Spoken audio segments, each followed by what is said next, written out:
Welcome, everybody. This is the 87th episode of the Hashtag Investors Podcast. I'm your host, Scott Bauer. Super pumped about today's episode because we got Robert Syfert with us, InvestorPO. Did I say that right, Robert? Syfert. My bad. Does it wrong. It's okay. My bad. I should have known better. Anyways, super pumped to have him on the show. A little bit about him. He's the founder of InvestorPO. You might recognize that. It's a real estate investor CRM, and that focuses on a more personal connection with the lead automation while also automating all the tasks so that investors can focus on building relationships and closing deals. Obviously, the most important thing. He's also the co-founder of Property List Manager, the first list stacking software for investors to help them laser target their leads to go after and save marketing dollars. He's the former president of Portfolio Property Management, which he dissolved in early 2019 to focus on his other businesses and family, and founder of USA Portfolio Real Estate, which offers the best turnkey real estate opportunities to investors across the nation. He's considered one of the leading experts in the field of turnkey real estate investing. And as a previous member of the Real Estate Worldwide Academy mentorship and coaching team, he specialized in showing investors how to invest long distance, manage properties, raise capital, and maximize their investing dollars. He began investing in real estate throughout the Detroit metro area and has sold over 500 investment properties. He's managed over 750 rental units. After years of being one of the leading real estate investors in Michigan, Roberts started USA Portfolio Real Estate so he could expand into turnkey real estate services to investors across the nation. With all of that being said, man, we got a good start. How are you? I am excellent, and thank you for having me, Scott. Super pumped to have you here today. Why don't you give the listeners, a little bit more about your background and what you're focused on now? Yeah, I mean, you gave an earful for sure. I'm sure our team wrote that up for you, so That's awesome. To nip that in the muck and butt, make it easier. Everything for me has come as a byproduct of starting off saying yes. Which I'll come back to because now I do the opposite of that more often than not, and I learned to say no. So it depends on where you're at in your business. You might be in your business where you need to say yes, right? And so that's how I became a property manager. I said, yes, I'll do it. I started off as wholesaling, did a couple hundred deals in a year, taught myself, burned myself out, did everything in between. Realized that it wasn't like just because I was in real estate, it was big money and free time all the time. That wasn't reality. Wait, that wasn't a real thing? You didn't have all it wasn't. All the hype was gone. I actually had to work, and there was way more work than my paying job made me do. But in that, I did have a great lifestyle. I did learn a lot of things. I said yes to everything. That's how I became a turnkey provider. Was just by producing a better quality product for the end buyer that I was working with. And it's also how I became a property manager. So both of those were kind of by accident, I say, but because I said yes, right? And then I learned to dial the processes, built the right business around those. From both of those and what I learned, I built the two softwares that you mentioned, InvestorPO and Property List Manager. InvestorPO being the first and foremost, because I was basically solving a problem in my own business. I wanted to expand other markets. I wanted to control and run my entire business virtually. And I knew that technology would leverage that. I knew that technology would also give me some of that time that I thought I should have because I was doing too many things. And then even as we started to hire, I just knew there was a better way. So we started looking for CRMs that were out there, and we were just having this conversation. Back then, there really only was one or two options, and at the end of the day, they really didn't solve my problem the way I wanted to. So I hired a guy who's now our head developer to build Podio out, right? The common thing that everyone uses. I wanted to build my own Podio to emulate the way we did business.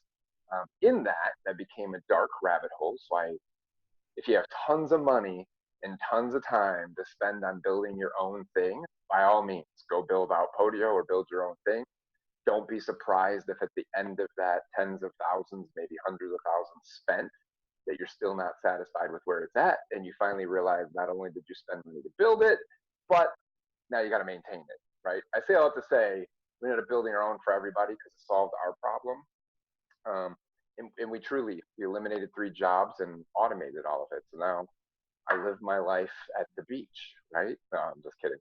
Although I do have a lot more time in my life. I, spend a couple hours a day with my 21-month-old because my systems allow me to do so.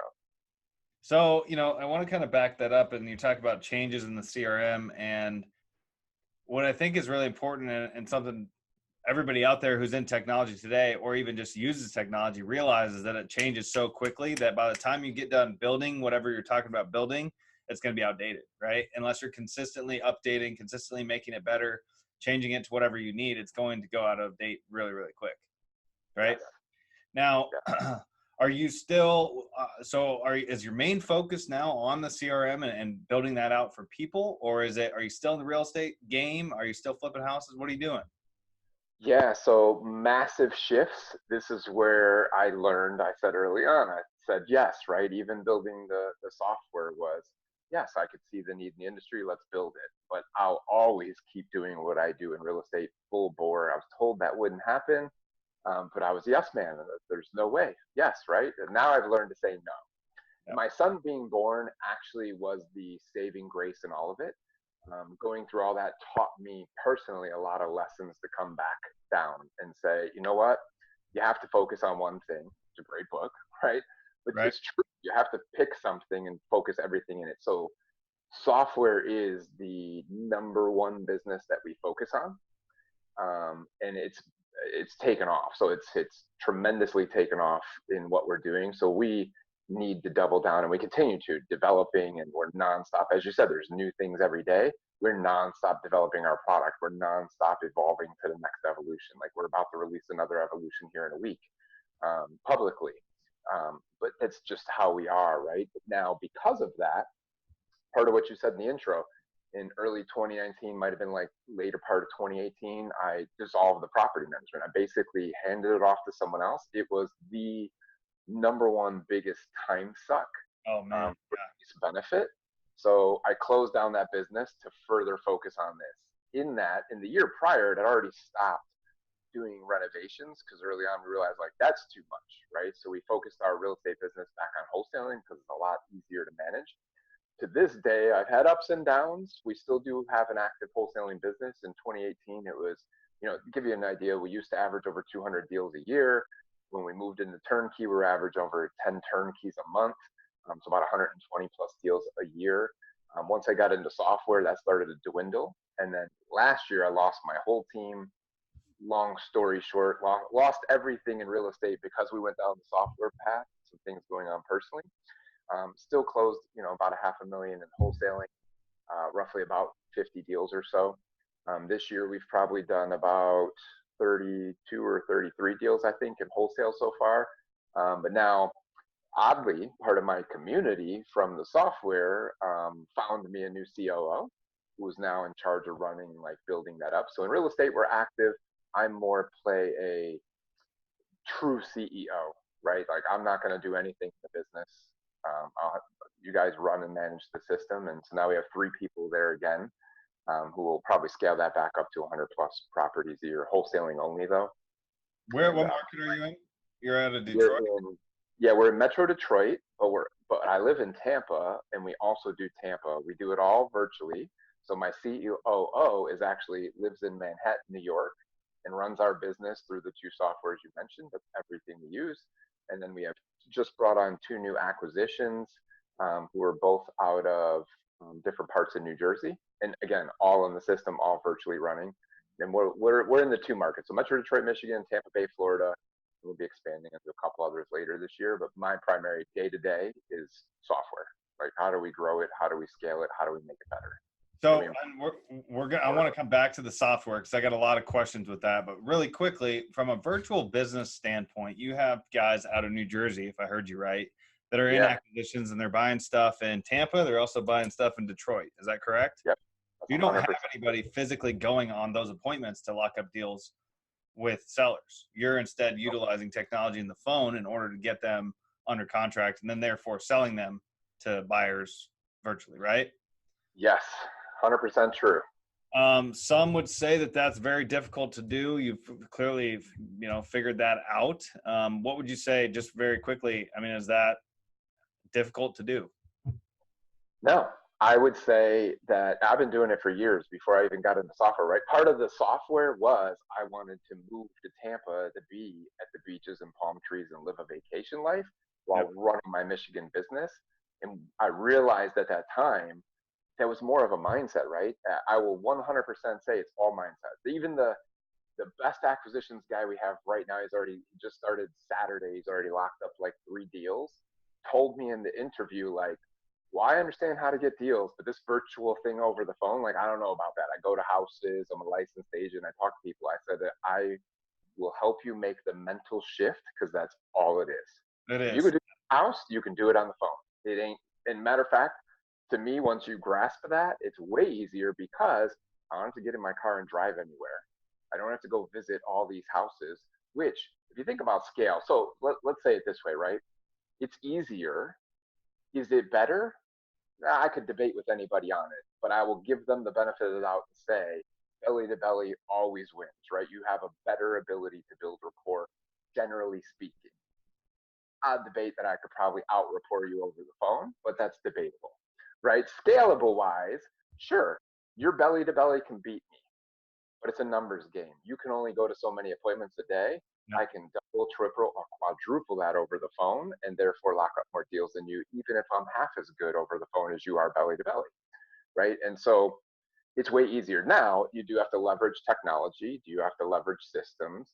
You do have to have a dialed in process um, for it to be successful, Yep. right? But yeah, we don't go to how, the only inspection we have is we may send an inspector after the contract to go get pictures, but that's it.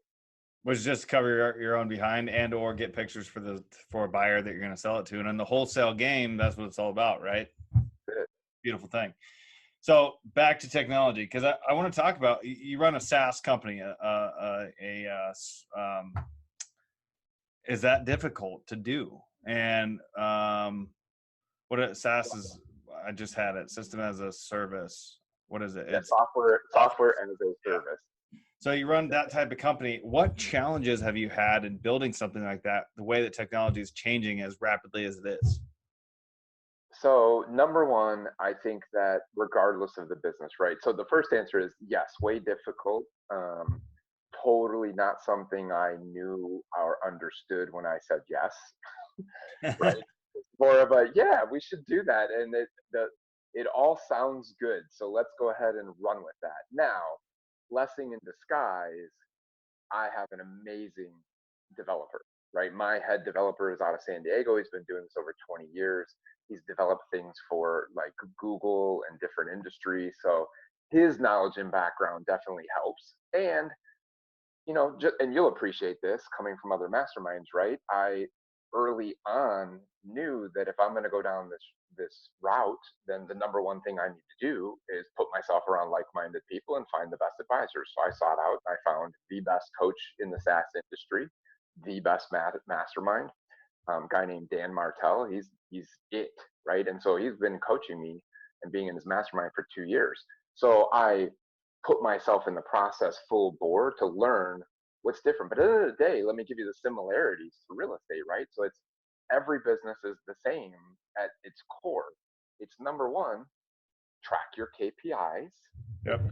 They're different, right? The SaaS has different KPIs that I track, but it's different KPIs, but you're still tracking KPIs, right? Yep. Then it is the next big thing for me in learning in this industry was, besides that, is just like every other industry, you got to market. If no one knows that you have a product, well, no one uses it. So marketing, right? And you track that, of course, too. So there's the similarities right there. And then it's still same thing even in this business. What are the systems and technology that run the operational process, the support process, and the different things? And then at the end of the day, just had a conversation with someone earlier today, not even related to SaaS, but at the end of the day, it's just about people, right? And so even in the SaaS business, what I've identified that I'm just really good at is finding the right people and then putting them in the right role, and everything takes off from there. And if you miss that key ingredient, that's where you miss. You try to save money on being cheap or cut a corner because I don't need this person, right? Even though you do. It's that part. So it's very relational, right? It's people. All I've noticed that all the businesses are people related. And the more you focus on that, the better everything is.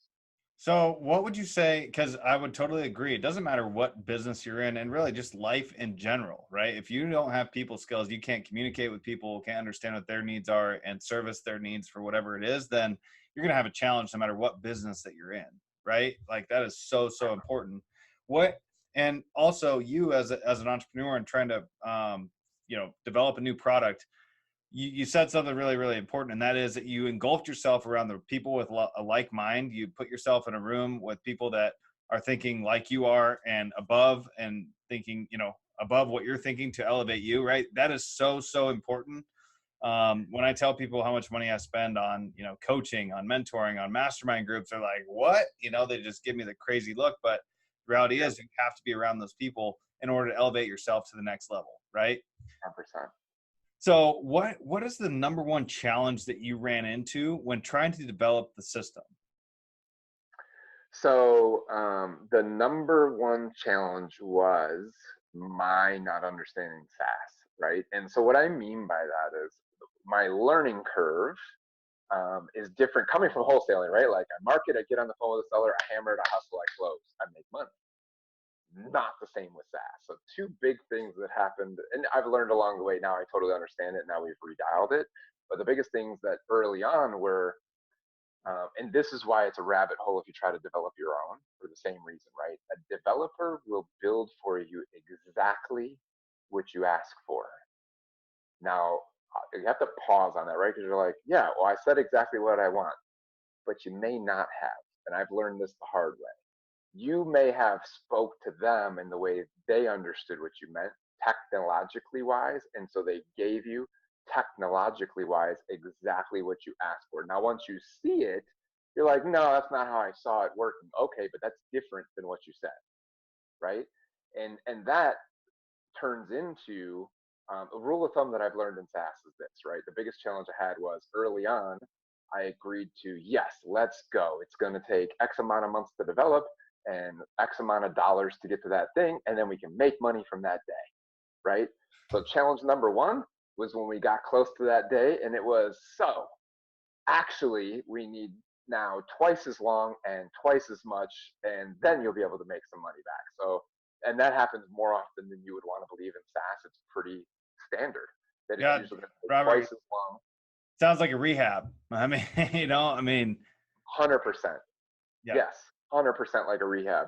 And then the other thing is once you get that part figured out, the next big challenge I ran into early on is once we so 3 months turned into 9 months actually, and quadruple what it should have cost me. But we also made different decisions to build for better long-term solution, right? Because there's so many ways to cut the corner in software, and that's not acceptable to me. Which delayed gratification, costs more money, right? But it's the right thing to do. The second challenge we ran into that I learned the hard way was now that we're live and I paid all these people to develop this amazing product, you kind of mentioned it earlier, right? But it's even bigger than you'd probably realize when you're on the backside, which is, oh, well, now I have to pay full-time programmers to be on my staff to maintain this thing 24 hours a day, 7 days a week, because there's users. Totally different than paying a blueprint to develop, right? I'm like, what? There's overhead now? Oh man, I didn't see that coming. Right now, got through that hurdle, and now we're moved past that, and I totally comprehend and get it. Those were probably the biggest two challenges for me because I knew nothing about SaaS, and while looking back, you say, well, that kind of makes logical sense. Sure, it does. You understand that that's what it's going to be. I just didn't. So those were probably the biggest two challenges. How would you if you could go back and do that over again, how would you have changed that so that you could more, predict what was going to happen, what challenges you might have run into during this process? Would you have consulted with somebody? Would you bring on a consultant for this? I mean, I'm going for the listeners out there that may be thinking about developing something new for themselves or something, and if they could avoid this, how would you do so? Yeah, two things. Looking backwards, because we do apply some of what I'm about to say now. Number one, Definitely hire a good consultant. I mean, my developer was awesome. He laid it out. It's my learning curve that didn't know up front that when I make a comment, so this is a big thing, right? You make a comment in the middle of the development that while on the surface, I could give you like a stupid example, right? It would be like, hey, I know I said I want contracts this way, but now I want to add in real simple thing. I just want to add in another button somewhere that says I can do it this way too. No problem, right? That should be like a 2-second thing if you're not a software guy. The software guy says, no, that's like 2 more months. That's an entirely new thread of programming. It does something completely different than what you just said. No, it doesn't do anything different. It's just one more button. Like that's so simple, right? And so that's the, just know that, like, so that, like I said, like you cannot, number one, the and I was fortunate to have a guy that did this for me, but number one, hire someone that can literally, if you cannot blueprint out, like on sticky notes, whiteboard, whatever, architecturally, step by step, everything that you want, your entire business process and flow, you're not even ready to build something because it will not come out the way that you think it will. And all it's going to do, and this is what happened to me when I did Podio, you're going to build something and then you're going to scrap it because it's all wrong once you see it moving, right? Because then you're going to find all the glaring things you do wrong and you're going to find all the inefficiencies in your business. That was the early, like we rebuilt my Podio before we ever went down the IPO route or investor PO route, probably 3 or 4 times because of everything we thought we had dialed in that was like, well, that's just, why are we doing that? That's stupid. Now that it's systemized, we realize that's just totally dumb, and it's we're like tripling effort for no reason. But yeah, it's a big thing. Consult a professional, and you're not ready. And rule of thumb, no matter what they tell you, if you can't double the cost and double the timeline and it still makes sense to you, then don't do it, because it will be double the cost and double the timeline, because they're just like a rehab. You will not know shit until you open up a wall. A perfect example for us, the big thing for us was we were building this originally on Podio, which for any of you that know Podio know you use Globoflow. Well, in the original build, we were using Globoflow. Early into that build, the company who owns Podio, Citrix, bought Globoflow. That was the phone call I got to say, look, we can launch today, but this purchase is going to be a long-term problem for us. We're predicting it. We should step back and replace Globoflow 100% and write all of our own custom code. You don't have to, but you probably should, because at some point we need to, because it will be a problem. And thankfully, you can see it now. Anyone on Podio knows you have issues because Globoflow stops, which means shit didn't happen, and you don't even know it. Well, we don't operate on Globoflow. So even our Podio version didn't operate on Globoflow, so we didn't have those issues. I could tell you that the latency errors that come with Podio are the most frustrating thing as a business owner trying to make the system work, because if you can't even have your CRM work with you, I mean, it just makes everything else much more difficult. So Yep. I think, once again, going back to what you said, doing things the right way from the beginning, even though it took longer than expected. What is IPO's competitive advantage over some of the other popular CRMs out there? Earlier in the intro, I'd mentioned that you have a more personalized, I think it's personalized approach with the investor, with regard to the CRM to the investor. What does that look like? So a couple of unique things. Number one is myself and our developer, right? We are what makes it unique. I'm a real estate investor who's done hundreds of deals, and it was built off the premise of my own business. Yep. So that gives me the advantage of knowing that, hey, as a person, I might need to pivot left to rehab or pivot right because I want to wholesale, or take this down and go that way. Most CRMs don't have that flexibility because a technician wouldn't think that way, right? Yep. So that's number one. And because of that, we're like highly innovative and just moving forward at that pace, right? The biggest thing though, from an actual CRM perspective, is two big things that make us unique. One, everything is built into the software. So there is nothing to integrate to make it work, right? You don't need CallRail. You don't need to go get a tech service. You don't got to go get an e-signature account. You don't got to go get all these things and plug them in. That was the number one thing I hated, was I got 9 dashboards to log into to see everything I want to see. So InvestorPO is all in one. in that sense. We just integrate with any marketing you're doing, so that stuff flows in, and then it manages your whole business from that point. The really unique thing, and actually I mentioned it in one of the things there, but it's not in the intro because we just launched it a week ago, but not even publicly outside of bigger pockets, was something we call REI Touch, which is the core of our system. It's creating relationships automatically with a human touch. And so what that is what we call our multi-funnel touch system. It's our follow-up system, is different than everyone else's. Most everyone else, you have to click a button to tell it to do a follow-up, and it's pretty generic, whether it's a seller, buyer, or whoever. It's the same sequencing and funneling, right? Yeah. In our system, we have email, text, RVM, and one-off postcards, and every single follow-up funnel is unique to, if it's a seller, they get different messaging. If it's a buyer, they get different messaging. If it's an agent, they get different messaging, right? And it comes pre-programmed with that. Then on top of that, just because someone called you but hasn't spoke with anyone on your team, we call them a contact, right? It's real in business. They responded. They get certain style of messaging versus a lead that has a property that you're working on offer. We talk to them differently. Why? Because you naturally talk to them differently. And then the big thing with our follow-ups is, unlike every other system where you have to click something to tell it to do it, ours is already pre-programmed. So for instance, someone calls you from your direct mail piece and they hang up.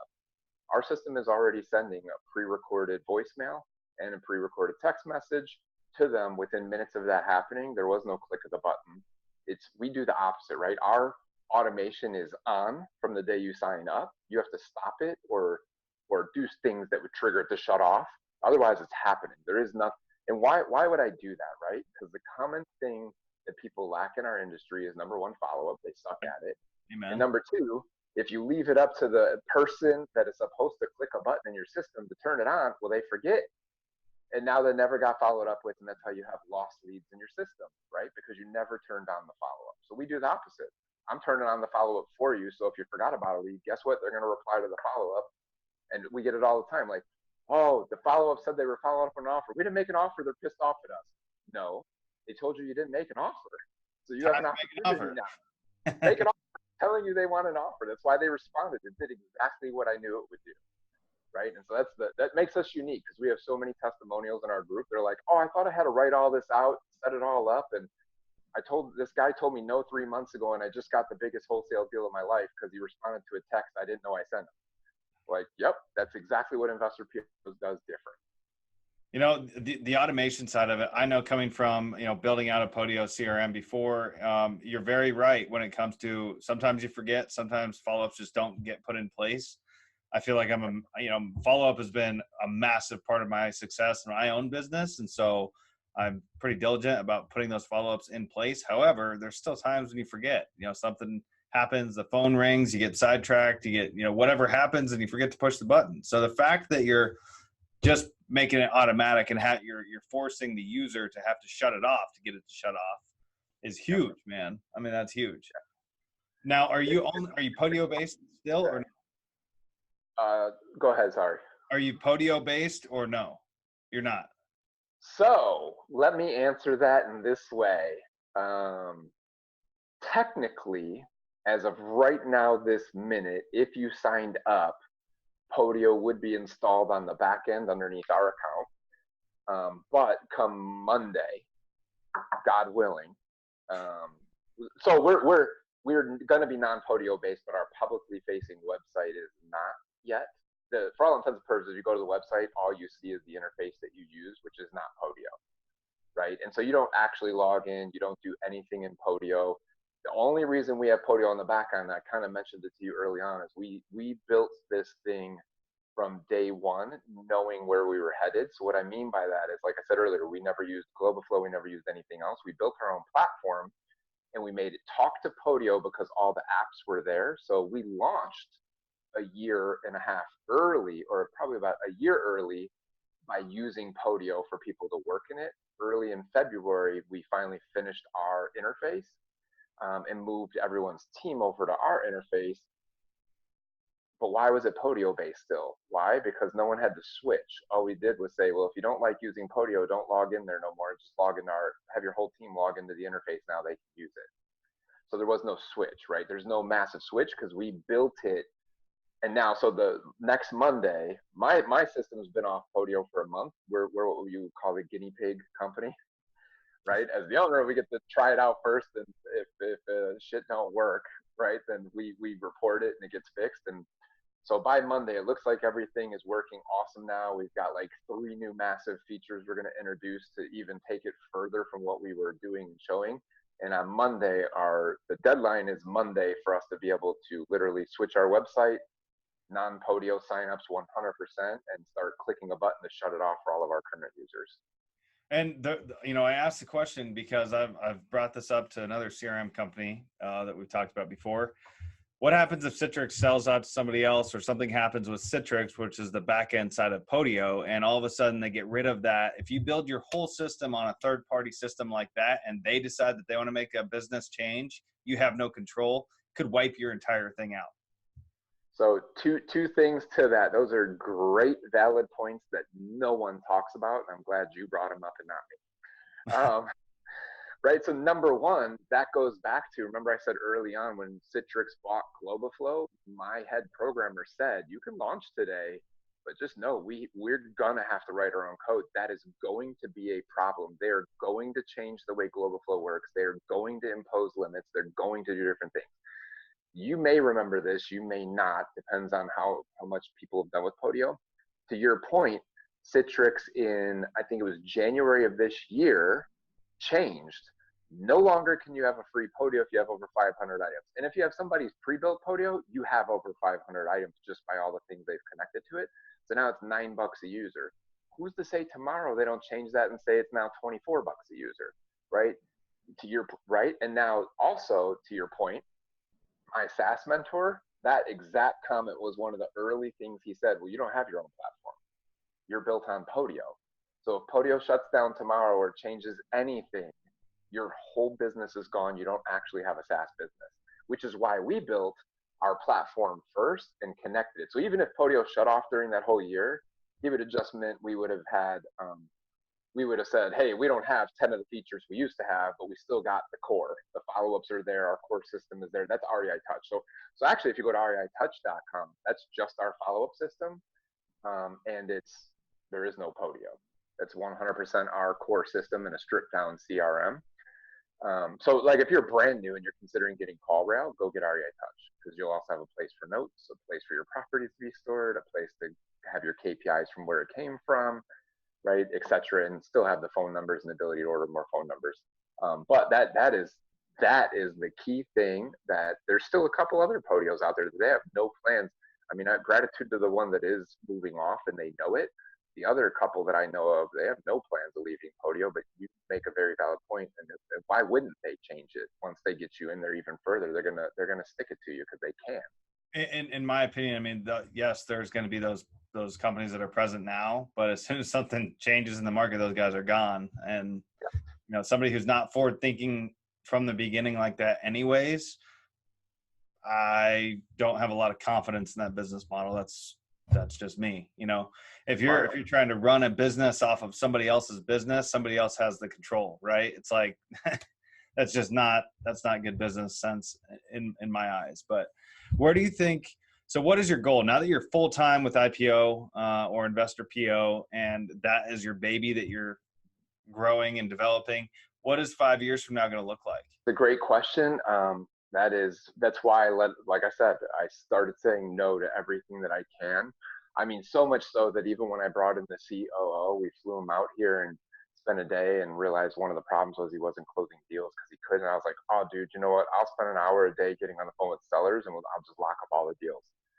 Not even 24 hours later, now I have a good morning routine that helped me with this, but woke up the next day and said, I'm not going to do that. That's not going to happen. That isn't going to allow the software to go where it's got to go. Yep. So you got to learn. And they hired 2 acquisitions. I said, here's how to hire people. Go hire them. You suck. I'm not going to do the role. Go hire somebody.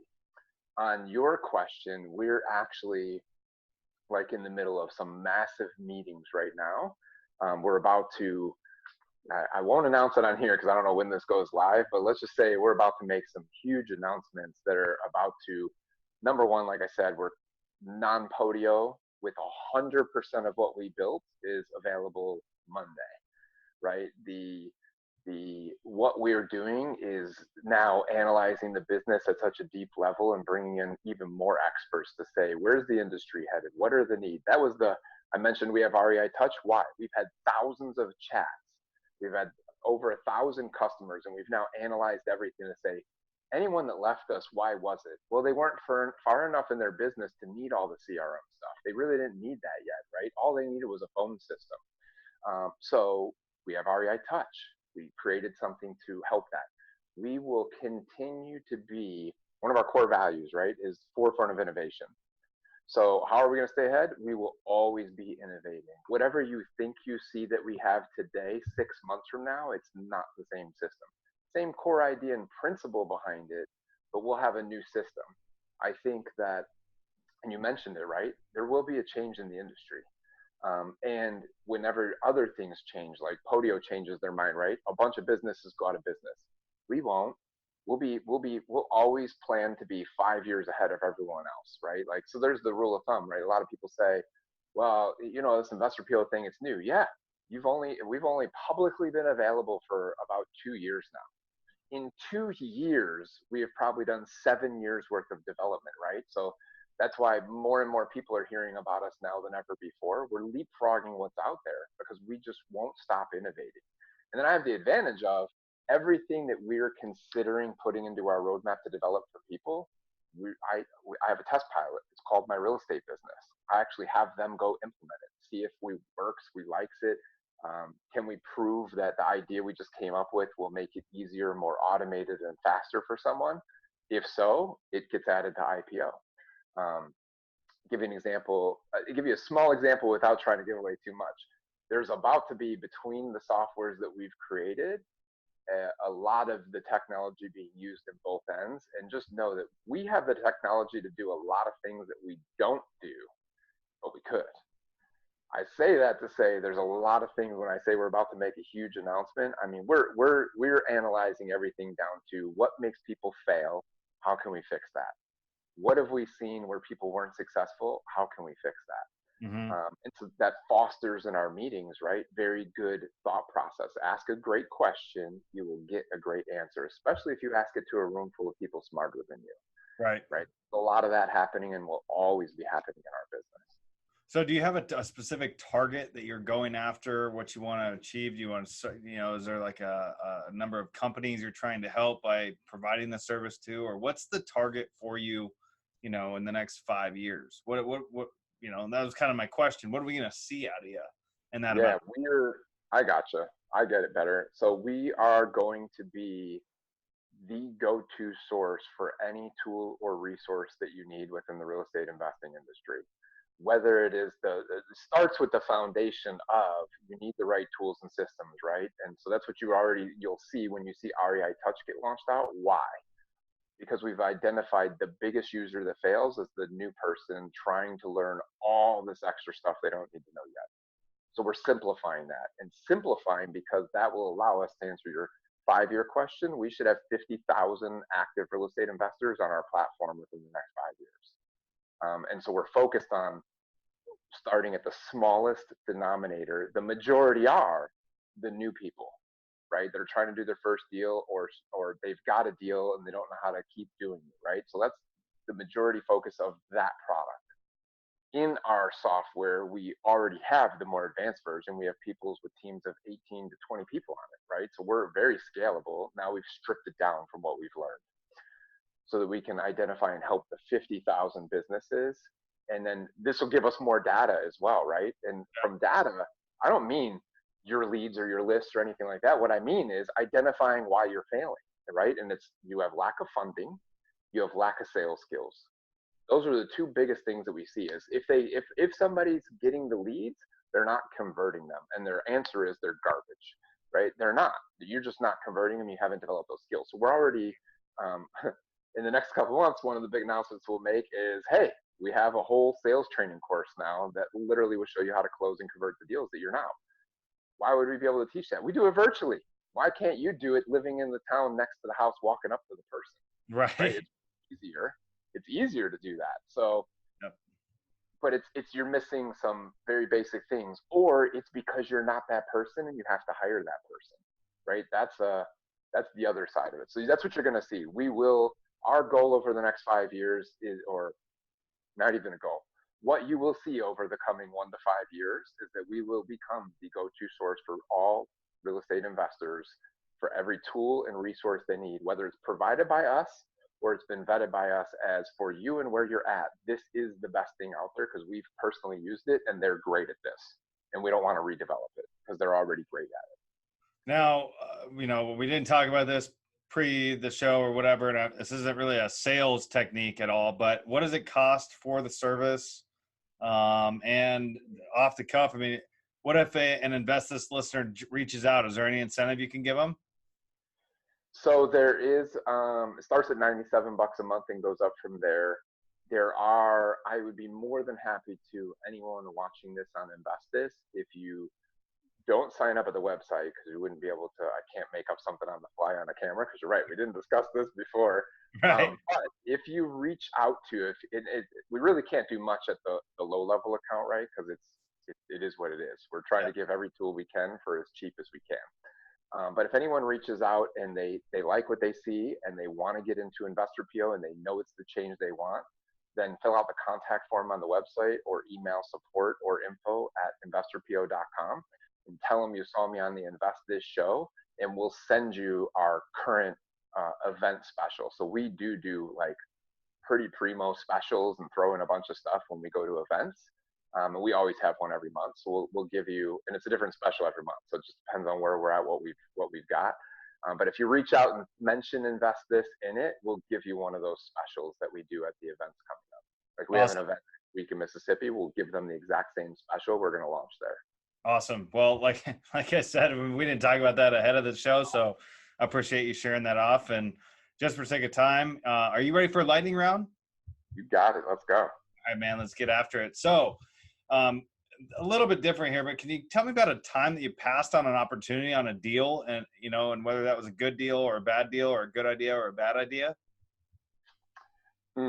Actually, it's hard to pinpoint an opportunity because nowadays I pass on a lot of stuff. And quite honestly, I don't know if it was good or bad, right? I just know that I needed to pass. I say it's good because it allowed me to focus on what I have. Now, real estate specifically, we did just pass on a deal that could have been a good deal for us, but we passed because we recommended that the seller take a different route that we felt was better for them with the time frame that they had. So we will pass on a deal that makes sense for us if we don't feel it is, because it doesn't line up with our core values, right? Yeah. So we'll help them get a better deal for them versus doing the deal with us.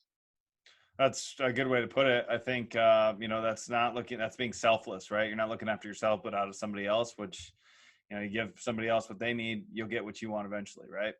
100%. Well, what's a book that you've read that has had a massive impact on your life? Man, tons. Magic. The last one. Yeah. Well, I'll give you two then. Magic by Rhonda Byrne, by far the most impactful book.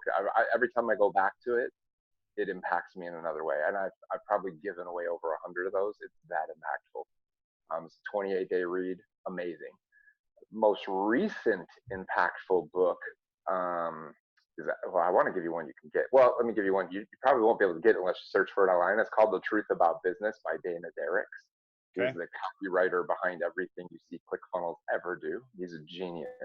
And this book is like, I'm 90% of the way done, and I've already had like 3 things we're going to implement in our business because it's that powerful. The Truth Behind Business is what it's called? Okay. I'm going to grab it and share it on here so you can see it. You'll have to find it online because it's not available on Amazon. That's it right there. Truth About Business. Awesome. So they all have it. But he sells it online through a ClickFunnels. Go figure, right? Yeah, awesome book. Yeah, and I mean, what's one major takeaway you've got from that book? Value ladder, and there's actually a double-sided value ladder. So it's fun. We already were doing it, the value ladder side, right? That's where we got REI Touch. Then somebody needs InvestorPO and or PLM, as we call it. And then there's an escalation from there, which we were starting to work on, but this book like clearly identified and helped me map that out even more.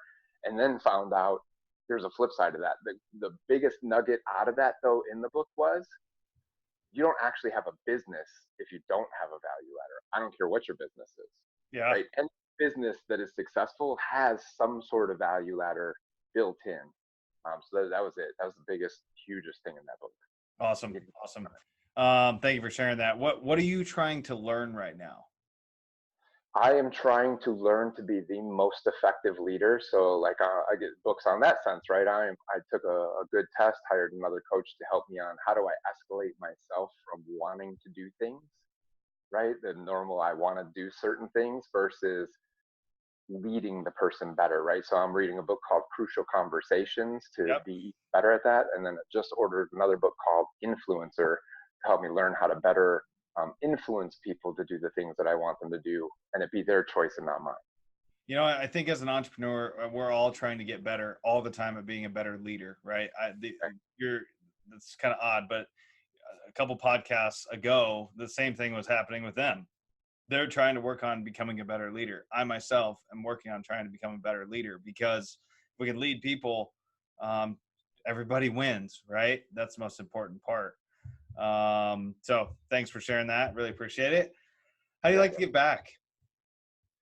I donate in multiple ways. So I'm not a time person. I am not a fly overseas and go see it myself today, maybe someday, right? But I actually donate a lot of money. I have a couple actual monthly subscriptions of things I believe in. So I believe in education, and especially at younger ages.